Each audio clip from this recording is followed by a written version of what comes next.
Good evening and welcome to tonight's regional news.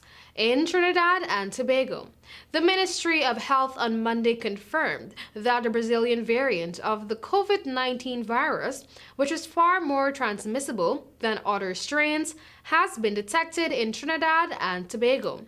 The variant was detected in a sample that was sent to the University of the West Indies for genetic sequencing. The sample was taken from a COVID-19 positive patient in the Nariva-Mayaro County.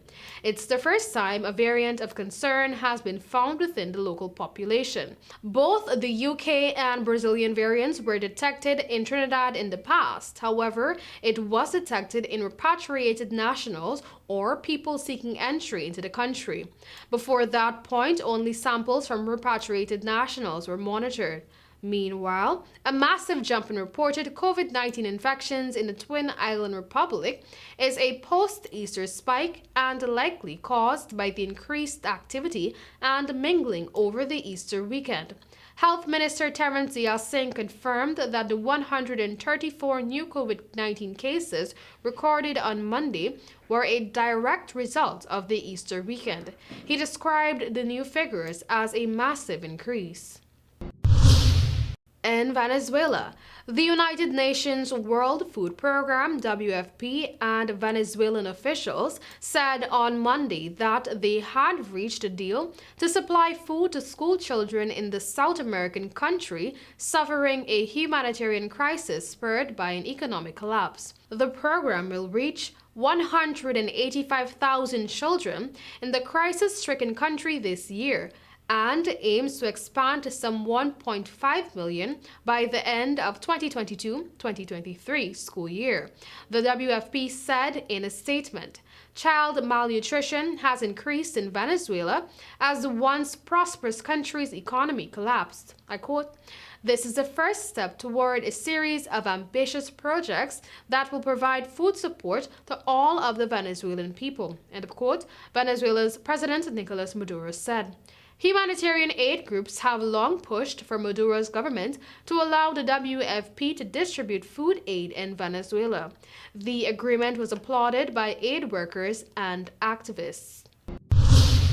The number of migrant children trying to reach the U.S. from Mexico has increased ninefold since the start of 2021, UN Children's Agency UNICEF says.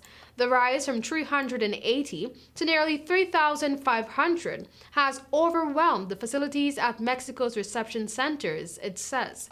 The children are mainly from Honduras, Guatemala, El Salvador, and Mexico itself have arrived without parents.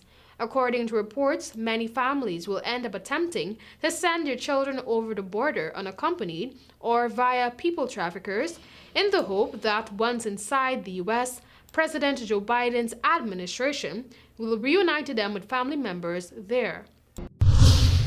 In Chile, scientists have identified a new species of dinosaur from parts of a skeleton found in northern Chile. The creature's remains were unearthed in the Atacama Desert, the world's driest. Experts says the plant-eating titanosaur had a small head and long neck and an unusually flat back.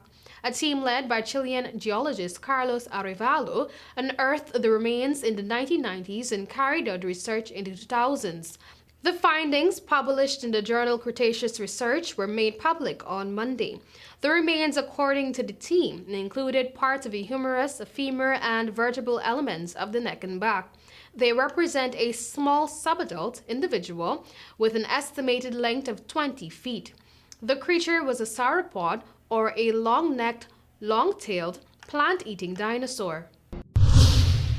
And internationally, Chad's President Idriss Déby, who had ruled his country for more than 30 years and was an important Western ally in the fight against Islamic militants in Africa, has been killed on the front line against rebels in the north. The longtime president died of wounds suffered on the front line in the country's north, where he had gone to visit soldiers battling rebels, the armed forces said. Déby, 68, has just breathed his last defending the sovereign nation in the battlefield, over the weekend, an army spokesman said in a statement read out on state television on Tuesday, a day after Deby was declared the winner of a presidential election that would have given him a sixth term in office. Deby's son, Mahamat Kaka, was named interim president by a transitional council of military officers.